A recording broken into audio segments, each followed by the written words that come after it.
Hello मित्रांनो, स्वागत आहे तुमचं मराठी ॲस्पायरंट या यूट्यूब चॅनलवर। मित्रांनो, आपली जी बुद्धिमत्ता सिरीज चालू आहे, फ्री मोफत बुद्धिमत्ता सिरीज, त्याचं आजचं 37वं लेक्चर आहे। ठीक आहे, मोफत बुद्धिमत्ता सिरीजचं आपलं 37वं लेक्चर आहे। आजपासून तुलना किंवा कंपॅरिझन हे चॅप्टर सुरू होत आहे। ठीक आहे, तुलना किंवा कंपॅरिझन स्पेलिंग बरोबर आहे का चेक करा एकदा। ठीक आहे, चला, त्याचा पार्ट 1 आहे, कंपॅरिझनचं पहिलं लेक्चर आहे। ओके, चला आजच्या लेक्चरला सुरुवात करू। तत्पूर्वी या बुद्धिमत्ता सिरीजमध्ये तुम्हाला काय काय मिळेल ते सांगतो सगळ्यांना। बुद्धिमत्ता सिरीज फ्री आहे, मोफत आहे। ओके, यामध्ये तुम्हाला एकूण 22 टॉपिक्स मिळेल। 22 टॉपिक्स मिळेल। एक मिनिट,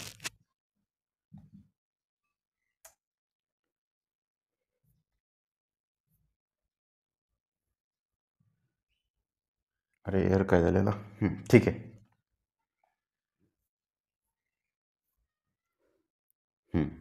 एकूण तुम्हाला 22 टॉपिक्स मिळेल। 22 टॉपिक्स मिळेल।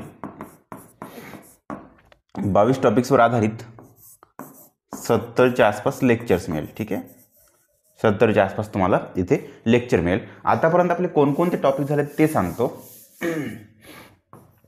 इंट्रोडक्शन हे टॉपिक झालं, त्यानंतर अक्षर मालिका हे झालं। इंट्रोडक्शनचं एक लेक्चर, अक्षर मालिकाचे 3 लेक्चर, अंक मालिकाचे 4 लेक्चर, अक्षर अंक मालिकाचे 2 लेक्चर झाले आतापर्यंत, लयबद्ध अक्षरमाला याचे 2 लेक्चर झाले, सांकेतिक भाषा किंवा कोडिंग डिकोडिंग याचे 5 लेक्चर झाले, आणि समान संबंध याचे 4 लेक्चर झाले, वर्गीकरण या चॅप्टरचे 2 लेक्चर झाले, पुनर्मांडणी याचे 4 झाले, वैवारी याचे 4 झाले, पुनर्मांडणीचे मला वाटतं 5 काहीतरी झाले। ओके, एखादी मागं पुढे होऊ शकते। दिशाचे 5 झाले, आणि आता तुलना हे चॅप्टर सुरू आहे आपलं। ओके, एवढे सगळे झाले आतापर्यंत। हे 11पर्यंत झाले, 11 टॉपिकपर्यंत झाले, डायरेक्शन्स किंवा दिशापर्यंत झाले। आता हे तुलना आजचं फर्स्ट लेक्चर आहे, तुलना याचं किंवा तुलना किंवा कंपॅरिझन। ठीक आहे, कंपॅरिझन स्पेलिंग चेक करून घ्या। चला, 23 आणि हे 20 टॉपिक्स, हे वाले 20 टॉपिक्स आणि हे 2 टॉपिक्स, असे एकूण तुम्हाला या बॅचमध्ये 22 टॉपिक्स मिळेल, सगळ्यांसाठी मोफत। ओके, सगळ्यांसाठी बुद्धिमत्ता, तुमच्या मोफत बुद्धिमत्ता जी आपली सिरीज आहे, मोफत बुद्धिमत्ता ही जी सिरीज आहे ही सगळ्यांसाठी फ्री आहे, आणि शिकवतो तुम्हाला मी यूट्यूबवर। ओके, चला, यासोबतच ज्यांना कुणाला माझ्याकडून गणित शिकायचं असेल त्यांनी निश्चितच माझी out of math he batch join करू शकता। तुम्ही out of maths he batch join करू शकता। ही बॅच कुठे आहे तुम्हाला? माझ्या ॲपवर आहे। ॲपवर कोणतं? मराठी ॲस्पायरंट ॲप, मराठी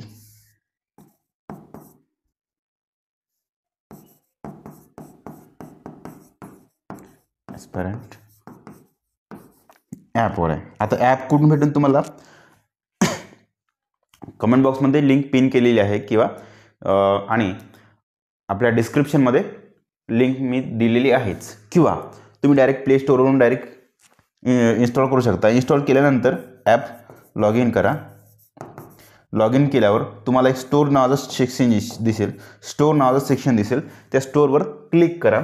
स्टोअरवर क्लिक केल्यानंतर तुम्हाला एक असं पोस्टर दिसन, out of math by Praveen Nikule, त्या पोस्टरची तुम्ही बॅच जॉईन करू शकता। ओके, ज्यांना कोणाला माझ्याकडून गणित शिकायचं आहे त्यांनी ही बॅच जॉईन करू शकता। या बॅचमध्ये तुम्हाला काय काय भेटेल ते सांगतो।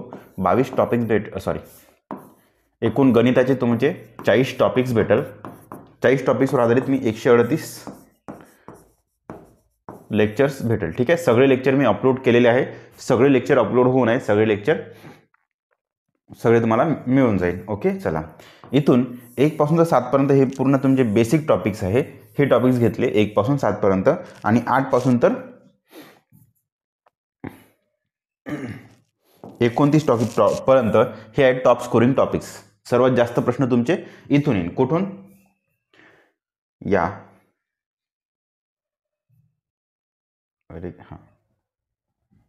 8 नंबरच्या टॉपिकपासून, म्हणजे शेकडेवारीपासून तर हे इकडले सगळे टॉपिक, तिकडले, आणि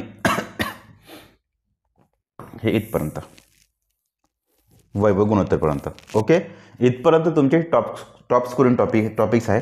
त्यानंतर हे लिस्ट स्कोरिंग टॉपिक्स, कमी प्रश्न येणारे टॉपिक्स आहे. ओके, आता आणखी मित्रांनो DIचे प्रश्न तुम्हाला IBPSच्या एक्झाममध्ये जास्त दिसल.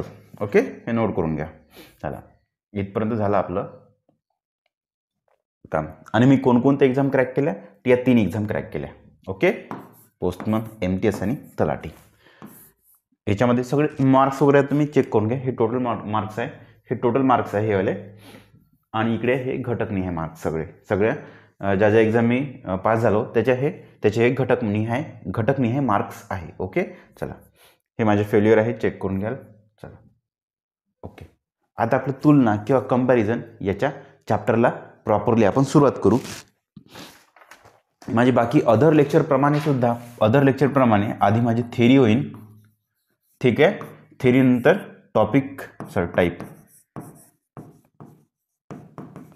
टाईप वाईज क्वेश्चन होईल, क्वेश्चन्स येईल. त्यानंतर प्रॅक्टिस क्वेश्चन येईल.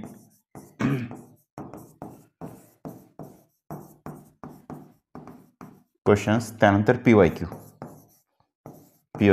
कशाचे? TCSचे PYQ. ओके, सध्या आजचं लेक्चर थेरीच आहे आणि जमन तर काही आपण टाईप वाईज क्वेश्चन पण इथे घेऊन घेऊ. नंतर आणखी 2-3 लेक्चर येईल तुमचे. चला, एवढे सगळे पॉईंट तुमचे क्लिअर होऊन जाईल. 5 लेक्चरमध्ये 4 ते 5 लेक्चरमध्ये आजचं आपलं हे टॉपिक तुलना किंवा कंपॅरिझन हे टॉपिक तुमचं संपून जाईल. क्वेश्चन जास्त आहे त्यामुळे 5 लेक्चर लागल. ओके, चला थेरी बघू.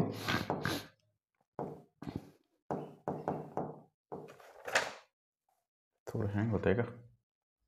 ओके, सर्वात महत्त्वाचं, तुलना या प्रकरणामध्ये कशाची तुलना करून त्यावर प्रश्न बनवले जाते ते सांगतो.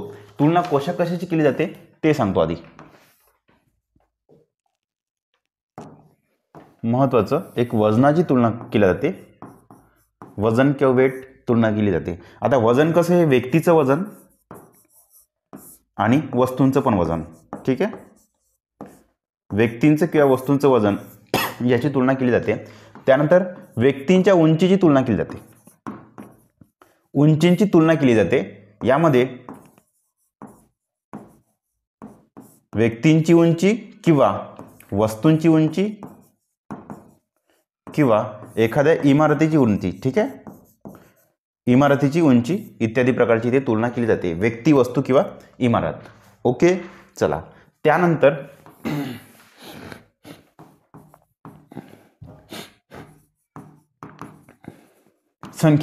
संख्यांची तुलना केली जाते. क्या एखादी बॉल ठेवली आहे एका कटोऱ्यामध्ये किंवा एखाद्या एखाद्या पेटीमध्ये कोणकोणत्या कलरचे किती बॉल ठेवलेले आहेत त्याची पण तुलना केल्या जाते. ठीक आहे, संख्यांची तुलना यामध्ये चेंडूंची संख्या, विद्यार्थ्यांची संख्या इत्यादी प्रकारचे प्रश्न इथे विचारले जाते. ओके, त्यानंतर महत्त्वाचं आणखी आहे गुणांची तुलना. गुण किंवा त्याला तुम्ही मार्क्स म्हणू शकतो. मार्क्स हे कोणाकोणाचे राहते? व्यक्तीचे मार्क्स म्हणू शकता किंवा विद्यार्थ्यांचे मार्क्स तुम्ही म्हणू शकता, एकच आहे. विद्यार्थी. ठीक आहे, विद्यार्थ्यांचे मार्क्स किंवा व्यक्तींचे मार्क्स. त्यानंतर हे संख्या कोणाची राहते? चेंडू म्हणा, चेंडू किंवा वस्तू म्हणू शकता. ठीक आहे, वस्तू किंवा व्यक्तींची पण संख्या का जेंट्स किती आहे, म्हणजे मुली किती आहे, मेन किती आहे, फिमेल किती आहे. ठीक आहे, मेल किती आहे, फिमेल किती आहे, किंवा माणसे किती आहे, स्त्रिया किती आहे इत्यादी प्रकारच्या तुलना केली जाते. त्यानंतर वेगांची तुलना केली जाते. वेगांची तुलना आणि वेळेची पण तुलना केली जाते. ठीक आहे, एका व्यक्तीची स्पीड ही आहे, एका गाडीची स्पीड ही आहे, दुसऱ्या गाडीची स्पीड ती आहे. अशा प्रकारे इथे प्रॉपरली मी सगळ्या प्रकारावरचे टाईप वाईज क्वेश्चन आणि प्रॅक्टिस क्वेश्चनमध्ये सगळे प्रकार मी टाकलेले आहे. वेग कसा?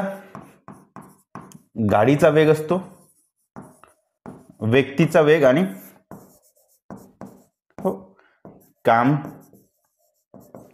करण्याची क्षमता. वेळ म्हणजे काम करण्यासाठी लागणारा वेळ किंवा कामाला लागणारा वेळ. ठीक आहे, कामाला लागणारा वेळ, काम करण्यासाठी लागणारा वेळ. ठीक आहे. आणखी असते व्यक्तीच्या वयाची तुलना. वय कोणाचं? व्यक्तीचं. 4-5 व्यक्तीच्या वयांची तुलना इथे केली जाते.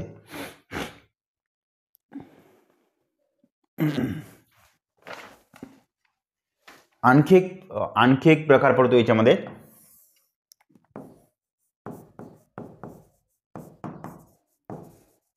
नात्यांमधील तुलना. आता हे थोडा सब प्रकार पडतो. नात्यांमधील तुमचा भाऊ, म्हणजे प्रश्नामध्ये दिलेल्या व्यक्तीचा भाऊ, बहीण, आई, वडील, चचेरा भाऊ, त्याला काय म्हणते बघ, कझन वगैरे, मामे बहीण, मामे भाऊ, आते भाऊ, आते बहीण, मावशी, आत्या, काका, मामा, मावशी इत्यादी प्रकारच्या नात्यांमध्ये तुलना केली जाते. खास करून मुलगा, वडील, आई, जवळच्या नात्यामध्ये, ब्लड रिलेशनमध्ये, जवळच्या नात्यामध्ये तुमची तुलना केली जाते. त्यामध्ये तुलना कशाची होते? वजनाची होते, उंचींची होते आणि गुणांची पण होते. इथं वजनाची तुलना केली जाते नात्यामध्ये उंचीची तुलना केली जाते, वेगांची पण तुलना केली जाते आणि गुणांची पण तुलना केली जाते. ठीक आहे, गुणांची पण तुलना केली जाते. एक प्रकारे नात्यांमधील तुलना म्हणजे तुम्ही एक सब पॉईंट म्हणू शकता, जो की सब पॉईंट याच्यामध्ये पण पडते, याच्यात सगळं जवळपास सगळं याच्यामध्ये पडते. इथे वयाची पण तुलना केली जाते, नात्यामधील व्यक्तीच्या पण वयाची तुलना इथे केली जाते.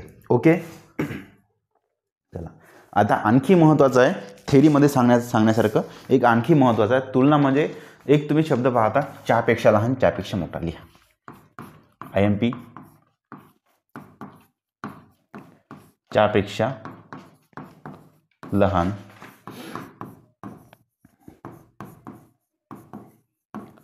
चहापेक्षा मोठा,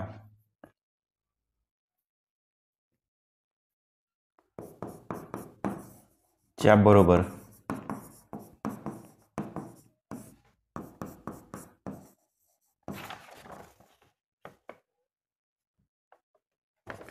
च्या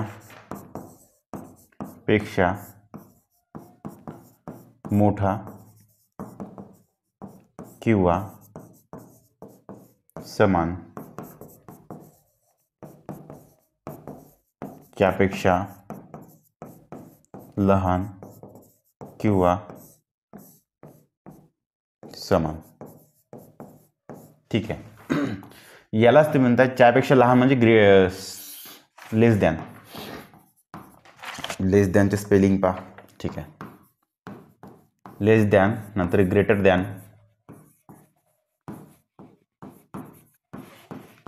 ग्रेटर दॅन, च्या बरोबर म्हणतात किंवा च्या समान म्हणतात, त्याला equal to, EQUA, equal to. ठीक आहे. चला, हे होते पुन्हा मग लेस दॅन, हे ग्रेटर दॅन, मोठा ना, ग्रेटर दॅन किंवा equal to, EQUA, equal to. Okay. हे होते च्यापेक्षा लहान किंवा समान म्हणजे लेस दॅन और equal to, EQA, equal to. ठीक आहे.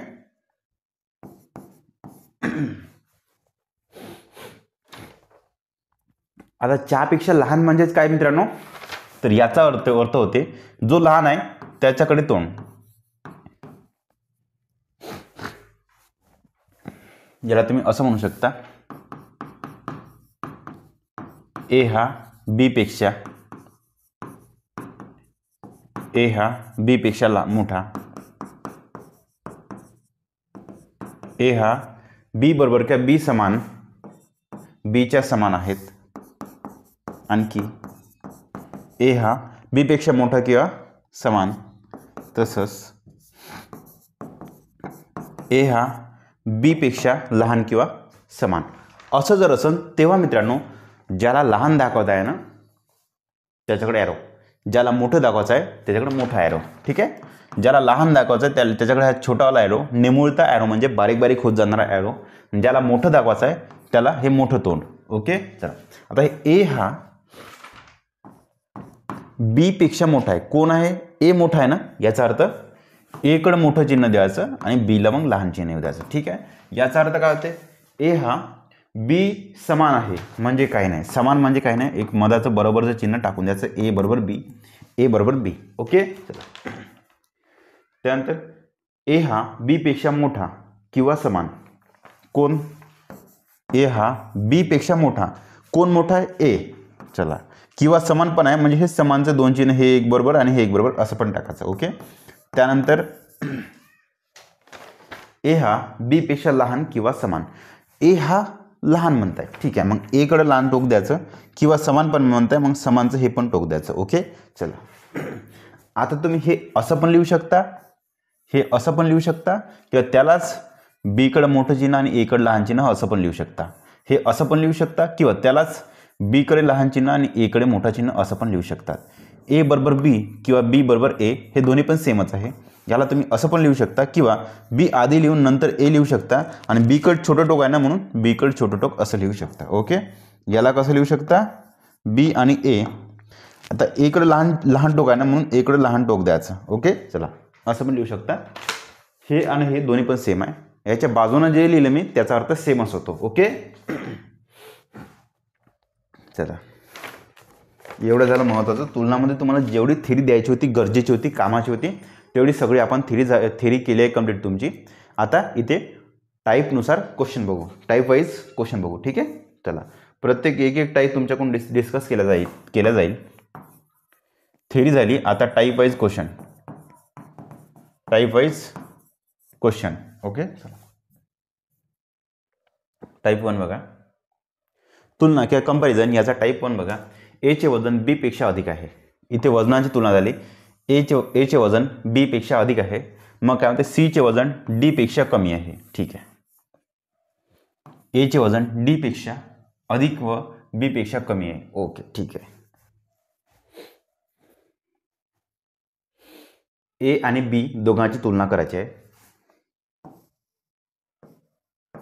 ए चे वजन आणि बी चे वजन. यापर्यंत कोण मोठं आहे पाहून घ्यायचं. पहिलं बी पेक्षा अधिक आहे कोणाचे? ए चे. म्हणजे ए ला मोठं ठेवायचं, ए ला मोठं ठेवायचं आणि बी ला लहान ठेवायचं. ओके. असं एक पडते. त्यानंतर सी चे वजन डी पेक्षा कमी आहे. सी चे वजन डी पेक्षा कमी आहे म्हणजे डी मोठा आहे आणि सी लहान आहे. चला, ह्या दोघांची तुलना इकडे, ह्या दोघांची तुलना इथे. आता हे वाचा. ई चे वजन डी पेक्षा अधिक व बी पेक्षा कमी. कोणाचे वजन आहे? ई चे वजन डी पेक्षा अधिक. ठीक आहे. इथं ई आहे, डी पेक्षा जास्त वजन आहे. इथं हा डी असन तर इथं ईचं वजन मोठं आहे आणि बी पेक्षा कमी आहे. ठीक आहे. ईचं वजन डी पेक्षा मोठं आहे आणि बी पेक्षा कमी आहे म्हणजे बी याच्यापेक्षा पण मोठा आहे. ठीक आहे. चला, मग झालं, बी पर्यंत आलो. बी पेक्षा पण ए मोठा आहे, लिहा. पुन्हा बी पेक्षा पण मग ए मोठा इथं. मग शेवटी काय विचारलंय? यात सर्वात कमी वजन कोणाचे आहे? सी चे. ठीक आहे. चला, सर्वात कमी वजन सी चे आहे. एक असा प्रकार पडतो, एक असा प्रकार पडतो, एक दुसरा प्रकार आहे सॉल्व्ह करण्याचा. बरं, क्वेश्चन सॉल्व्ह करण्याची दुसरी ट्रिक पाहिजे. दुसरी ट्रिक सांगतो आता. पहा, पहिले वाचून घ्या. ए चे वजन बी पेक्षा अधिक आहे म्हणजे ए आहे अधिक बी पेक्षा. ठीक आहे. सी चे वजन डी पेक्षा कमी आहे. सी चे वजन कमी आहे म्हणून लिहून घ्यायचं. सी चे वजन कमी आहे डी पेक्षा. ओके. नंतर ई चे वजन डी पेक्षा अधिक. इथे लिहितो. ई चे वजन डी पेक्षा अधिक म्हणजे डी पेक्षा अधिक असं. डी पेक्षा अधिक. ठीक आहे. डी पेक्षा अधिक तुम्ही असं लिहू शकता म्हणजे डी लहान येईल आणि ई मोठा असं पण लिहू शकता. ठीक आहे. ई चे वजन डी पेक्षा अधिक, ई जास्त आहे डी पेक्षा, आणखी समोर वाचा, व बी पेक्षा कमी. बी पेक्षा कमी म्हणजे हा लहान येईल आणि बी मोठा आहे. ठीक आहे. चला, जमलं इथपर्यंत. आता बी इथं लहान आहे, ए मोठा आहे, लिहून घ्या असं. बी इथं लहान येते आणि ए मोठा आहे असं पण तुम्ही करू शकता. ओके. चला, मग सर्वात कमी वजन कोणाचे? सी आहे सर्वात कमी वजन. असं पण तुम्ही करू शकता. चला, एक आणखी ट्रिक आहे जे की प्रत्येक ठिकाणी यूज होत नाही पण तुम्हाला सांगून देतो मी. एक बघा काय करायचं. ए चे वजन बी पेक्षा अधिक आहे. एक तिसरी ट्रिक सांगतो. ए चे वजन बी पेक्षा अधिक आहे. मी म्हणतो एला 10 मानतो बी जे अधिक आहे याला 15 मानतो. ठीक आहे. मग आणखी कोणाकोणाचं ए आणि बी कुठं दिसत आहे का? हे इथं दिसत आहे बी. इथं वाचा, ई चे वजन डी पेक्षा अधिक व बी पेक्षा कमी आहे. बी पेक्षा कमी आहे कोणाचे? ई चे वजन. ई चे वजन डी पेक्षा अधिक व बी पेक्षा कमी आहे. बीचं 15 असेल. एक मिनिट. हां इथं ए चे वजन जास्त आहे ना, म्हणजे ए 15 आणि हा 10 होते. बी बरोबर. ठीक आहे. तर ए चे वजन बी पेक्षा अधिक आहे. ए अधिक आहे ना. ठीक आहे. ए 15. शेवटचं वाक्य वाचा, ई चे वजन डी पेक्षा अधिक व बी पेक्षा कमी आहे. ई चे वजन बी पेक्षा पण कमी आहे. ईचं 10 असन, सॉरी बीचं 10 असन तर ईचं तुम्ही 8 म्हणू शकता. ओके. आता ईचं वजन हे डी पेक्षा अधिक आहे, म्हणजे डी त्याच्यापेक्षा पण लहान आहे, मग 6 पकडून घ्या. ओके. आता वाचा, सी चे वजन डी पेक्षा कमी आहे. सी चे वजन डी पेक्षा कमी आहे. डीचं 6 आहे ना, त्याच्यापेक्षा कमी सीचं वजन, असं तुम्ही म्हणू शकता. ओके. मी जर एचं वजन 15 मानलं, बीचं वजन 10 मानलं, ईचं वजन 8 मानलं, डीचं वजन 6 मानलं, सीचं वजन 5 मानलं, तर सर्वात लहान तुमचा सी दिसता येते. ठीक आहे. परंतु हे सॉल्व करताना थोडं कठीण जाते, कारण की तुम्हाला प्रत्येक ठिकाणी तुम्हाला दोन व्यक्तीचा सगळ्यांचा जवळजवळ संबंध आला पाहिजे. ओके. म्हणजे बघा, आधी ए आणि बीचं लॉजिक लावलं तर बी सोबतच कोणतरी भेटलं पाहिजे किंवा ए सोबतच कोणतरी भेटलं पाहिजे. ओके. चला, मग हे मधातलं वाक्य वगैरे स्किप करावं लागते, त्यामुळे हे वाक्य हे यानुसार तुम्ही करू नका, माझ्यानुसार करा. कसं मी करतो तसं. टाईप नंबर 2, कविताचे वजन रामपेक्षा अधिक आहे. कविताचे वजन रामपेक्षा अधिक आहे, म्हणजे राम लहान आहे आणि कविता मोठी आहे. ठीक आहे. राम लहान आहे आणि कविता मोठी आहे. याला असं तुम्ही करू शकता. नंतर प्रियाचे वजन प्रवीणपेक्षा कमी आहे. प्रियाचे वजन प्रवीण आणि प्रिया. ठीक आहे.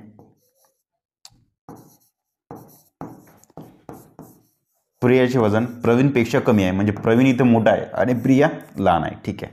चला, रवीचे वजन प्रवीणपेक्षा अधिक आहे. रवी आणखी एक आहे, रवी, जो प्रवीणपेक्षा पण मोठा आहे. ठीक आहे. चला, इथं प्रवीण आहे, इथं प्रिया, तर रवी त्याच्यापेक्षा मोठा. अधिक पहा पुन्हा वाक्य बरं, रवीचे वजन प्रवीणपेक्षा अधिक व रामपेक्षा कमी, म्हणजे रवी रामपेक्षा लहान आहे. इथं कुठं राम आहे? हाच राम आहे ना. ठीक आहे, लिहून घ्या. राम त्याच्यापेक्षा मोठा आहे. राम त्याच्यापेक्षा मोठा आहे इथे. आणि रामपेक्षा मोठा की आहे, की म्हणजे कोण? कविता. रामपेक्षा मोठी कविता आहे.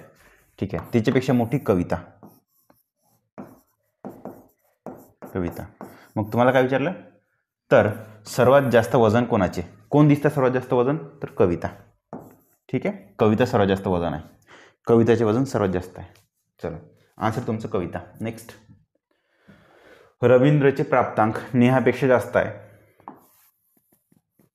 वाक्याचा रवींद्रचे प्राप्तांक नेहापेक्षा जास्त आहे. मी म्हणतो रवींद्र इथं आहे आणि इथं नेहा आहे. कोणाचे जास्त आहे? रवींद्रचे जास्त आहे नेहापेक्षा. हो, नेहापेक्षा जास्त आहे. नेहाचे जर एवढे प्राप्तांक असेल तर रवींद्रचे थोडे जास्त आहे. जमले इथपर्यंत? तुम्ही मला हो सर जमलं. ठीक आहे. मग काय म्हणते?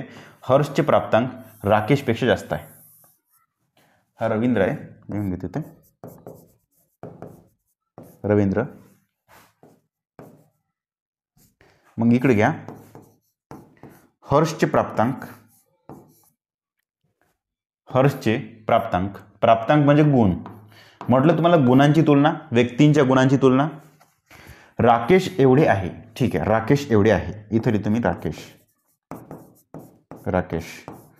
जेवढे राकेशचं आहे तेवढंच हरीशचं आहे. तुम्ही डायरेक्ट हरीश बरोबर राकेश असं पण करू शकता.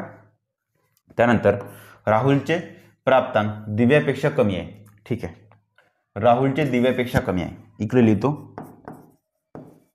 राहुल आणि दिव्या, दोघांमध्ये कसं आहे? राहुलचे दिव्यापेक्षा कमी, म्हणजे दिव्याचे जास्त आहे इथे. ठीक आहे, दिव्याचे इथे जास्त आहे. कोण इथं दिसत आहे का? रवींद्र आहे, हर्ष आहे, राकेश आहे, राहुल आहे, दिव्या आहे. कोणीही जवळपास सेम नाही बघा. त्यानंतर नेहाचे प्राप्तांक हर्षपेक्षा जास्त आहे. हर्षपेक्षा जास्त नेहा.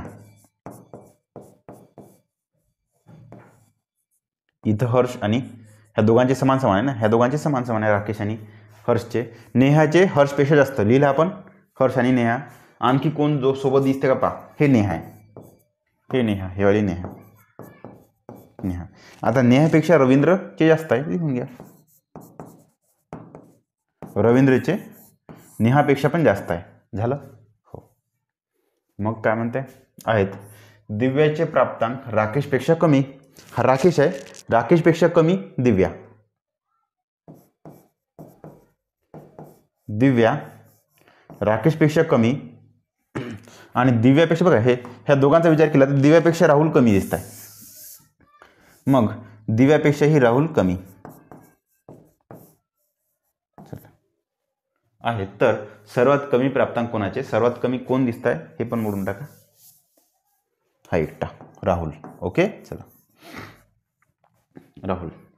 नेक्स्ट बघा मित्रांनो, अशा कंडिशनमध्ये जे दोन दोन लोक फक्त सोबत दिसत आहेत त्यांचा एक एक ग्रुप करायचा. ओके, गोट्यांच्या एका खोक्यामध्ये लाल गोट्यापेक्षा 3 पांढऱ्या गोट्या कमी आहेत. ठीक आहे,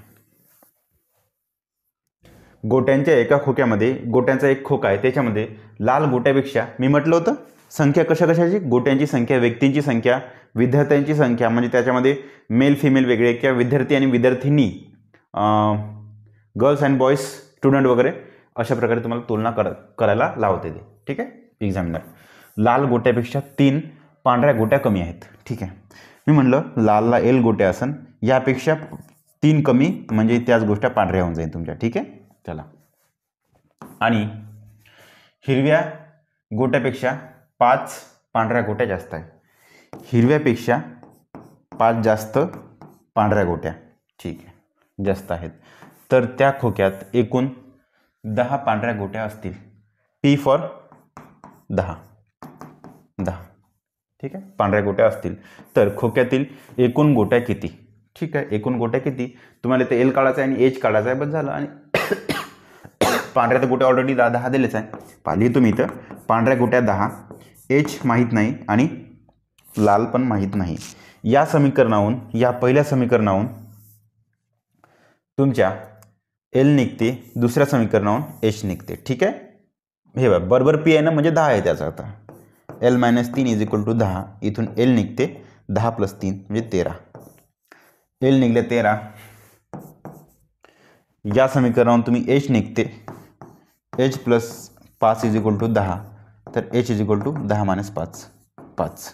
ठीक आहे, H = 5. किती एकूण गोट्या किती, तर त्या खोक्यात एकूण गोट्या किती, पांढऱ्यावाल्या 10 प्लस हिरव्या सांगत्या, H फॉर हिरव्या आहे ना, हिरव्या, हां पांढऱ्या 10, हे हिरव्या 5, 10 आणि 5 15 झाल्या, प्लस लाल 13, 15 आणि 13 किती 28. आन्सर तुमचं 28 गोट्या. एकूण गोट्या 28. नेक्स्ट टाईम काय झाला 28 मिनिटं. ओके, 5वा क्वेश्चन. रामचे मार्क राणीपेक्षा जास्त आहे. याचा अर्थ काय होते, ठीक आहे ना, असंच करतो डायरेक्ट. रामचे मार्क्स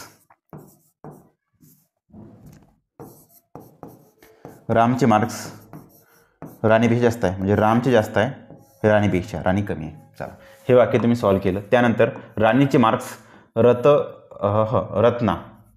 रत्नापेक्षा कमी आहे.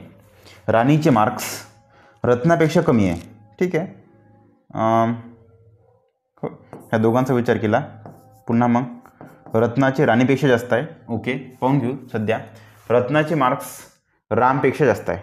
रत्नाचे मार्क्स या रामपेक्षा पण जास्त आहे म्हणते, म्हणजे राम जे इथं असन तर हे थोडंसं रामपेक्षा पण आणखी मोठी आहे म्हणते. ठीक आहे. तिन्ही पण झाले. पद्माचे मार्क रामपेक्षा जास्त आहे. आणखी एक पद्मा नावाची आहे, तिचं रामचे जर एवढे आहे तिच्यापेक्षा जास्त आहे. ओके, मग काय म्हणते, रत्नासह पद्मापेक्षा अधिक गुण आहे. पद्माचे गुण जेवढे आहे त्यापेक्षा जास्त रत्नाचे गुण आहे. पद्माचे गुण इथं संपत आहेत, तर रत्नाचे गुण थोडेसे आणखी वर चालले. ठीक आहे, तर सर्वात जास्त मार्क कोणाला मिळाले, कोण आहे सर्वात मोठं इथं, तर रत्ना. सर्वात जास्त मार्क रत्नाला भेटले. ओके, याला तुम्ही असं पण सॉल्व करू शकता. रामचे मार्क राणीपेक्षा जास्त आहे. ठीक आहे. राम मोठा राणीपेक्षा. राणीचे मार्क रत्नापेक्षा कमी आहे. राणीचे कमी आहे रत्नापेक्षा. रत्नापेक्षा किंवा असं पण लिहू शकता, राणीचे कमी आहे रत्नापेक्षा. नंतर रत्नाचे मार्क रामपेक्षा जास्त आहे. रत्नाचे मार्क जास्त आहे रामपेक्षा किंवा रत्ना मोठी रामपेक्षा असं पण तुम्ही म्हणू शकता. त्यानंतर पद्माचे मार्क रामपेक्षा जास्त आहे. मग पद्मा मोठी आहे रामपेक्षा किंवा पद्माचे मार्क जास्त आहे रामपेक्षा. मग आहे रत्नास पद्मापेक्षा अधिक गुण आहे. मग रत्नास पद्मापेक्षा अधिक गुण आहे. ठीक आहे. पद्मा. आता सॉल्व करा. कसं करायचं, सगळ्यांना एका रेषेत आणायचं. ओके. पहिलं पहा काय काय दिसते. रत्ना आहे पद्मा. आता पद्मा मोठी रामपेक्षा, मग तुम्ही असं करू शकता राम. ओके. हे झालं तुमचं. आता रत्ना मोठी रामपेक्षा, रत्ना मोठी आहे रामपेक्षा, हे पण वाक्य झालं तुमचं. हे बघ, रत्ना इथे मोठी दिसत आहे रामपेक्षा. त्यानंतर राणी लहान आहे रत्नापेक्षा, म्हणजे रत्ना, बरं ठीक आहे हे पाहू नंतर. राम मोठा आहे राणीपेक्षा. राम मोठा आहे राणीपेक्षा. दिसतंय राम मोठा आहे राणीपेक्षा. दिसतंय राम मोठा आहे राणीपेक्षा. नंतर आहे राणी लहान आहे रत्नापेक्षा. राणी लहान आहे रत्नापेक्षा. आलं ते बरोबर. ते झालं ना. बघा इथं राणी आहे ना तुमचं, इथं राणी आहे, राणी लहान आहे रत्नापेक्षा. झालं तुमचं कॅल्क्युलेशन तयार. तर सर्वात जास्त मार्क कोणाला, तर रत्नाला. ठीक आहे. सर्वात जास्त मार्क रत्नाला. इथे आपल्या मित्रांनो चॅप्टर संपला आहे, सॉरी लेक्चर संपला आहे. बाकीचं आपण उद्याच्या लेक्चरमध्ये कवर करून घेऊ. ओके. थँक्यू.